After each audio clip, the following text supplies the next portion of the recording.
Rusiyanın paytaxtı Moskva və Moskva vilayəti pilotsuz uçuş aparatlarının silsilə hücumlarına məruz qalıb. Pilotsuz aparatların zərbələri nəticəsində Wildberries şirkətinə məxsus iri anbarlar və digər logistika obyektləri vurulub. Moskvanın müxtəlif ərazilərindən havaya qalxan nəhəng tüstü sütunları müşahidə olunub. Belə obyektlərin məhv edilməsi artıq Rusiya iqtisadiyyatı və Kremlin müharibəni davam etdirmək imkanları üçün hansı nəticələri doğurur? Burada ilk növbədə vacib məqam iqtisadi nəticələrdir. Digər Wildberries anbarlarına edilən ilk hücumun vurduğu ziyanı qiymətləndirsək, bu təxminən 1 milyard dollar təşkil edir. Bu rəqəmə həm anbarların öz dəyəri, həm də onların daxilində saxlanılan malların qiyməti daxildir. Rusiya üçün 1 milyard dollar nə deməkdir? Bu, bugünkü şəraitdə təxminən 2-3 günlük müharibə xərclərinə bərabərdir və kifayət qədər böyük məbləğdir. Həmçinin başa düşmək lazımdır ki, bu pulu kim itirib? Wildberries şirkətinin özü üçün bu itki anbar sahələrinin təxminən 7%-ni təşkil edir. Yəni 7% məhv edilib, 93% isə fəaliyyətini davam etdirir. Bu, hələlik kritik deyil.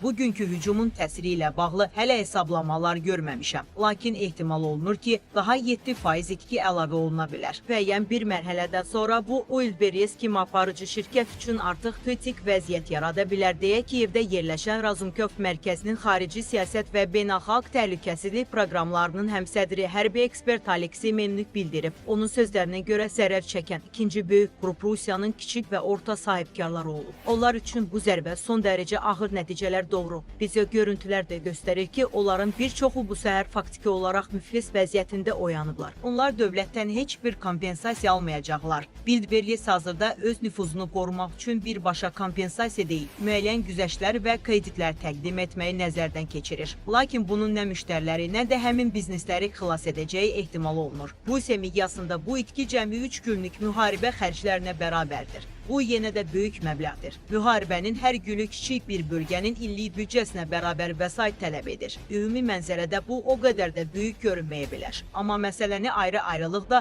xüsusilə də kiçik və orta sahibkarlıq baxımından qiymətləndirdikdə nəticələr çoxları üçün fəlakət xarakteri daşıyır. Bu, məsələnin iqtisadi tərəfidir. Lakin mənim fikrimcə, psixoloji təsir daha əhəmiyyətlidir. Deyirlər ki, Ukraynanın pilotsuz aparatları heç bir maneə olmadan hədəflərə çatır. Bu, yəqin ki, çox böyük şişirtmədir. Çünki 400 pilotsuz aparatdan ən yaxşı halda cəmi 10% hədəfə çata bilir. Bu göstərici Rusiyanın imkanları ilə müqayisədə çox zəif görünür. Məsələn, bir gün əvvəl Kiyevə 40 dəqiqə ərzində demək olar ki, hər dəqiqə bir balistik raket atılmışdı. Ümumilikdə 40 dəqiqəyə 40 balistik raket. Onların isə ən çoxu 20% zərərsizləşdirilə bilmişdi. Hərbi imkanlar baxımından Rusiya hələ də bu üstünlüyünü qoruyub saxlayır. Fərq ondadır ki, Rusiya öz məqsədlərinə demək olar ki, maneəsiz şəkildə nail ola bilir. Bu hücumların vurduğu dağıntılar və insan itkiləri çox böyükdür. Lakin son 5 il ərzində davam edən müharibəyə tam alışmasa da müəyyən mənada uyğunlaşmış Ukrayna cəmiyyətinə təsiri fərqlidir. Deyə hücumların hər biri Ukraynalılar üçün ağrılıdır. Lakin vəziyyəti kökündən dəyişdirən təsir göstərmir. Bunlar baş verib, indi də davam edir və insanlar bunun gələcəkdə də davam edəcəyinə müəyyən qədər psixoloji cəhətdən hazırdılar. İndi isə ruslar həqiqət anı ilə üz-üzədirlər. Müharibə artıq daimi və davamlı şəkildə Moskvaya gəlib. Ukrayna cəmiyyətinə təsirlə Rusiya əhalisinə təsiri müqayisə etmək mümkün deyil.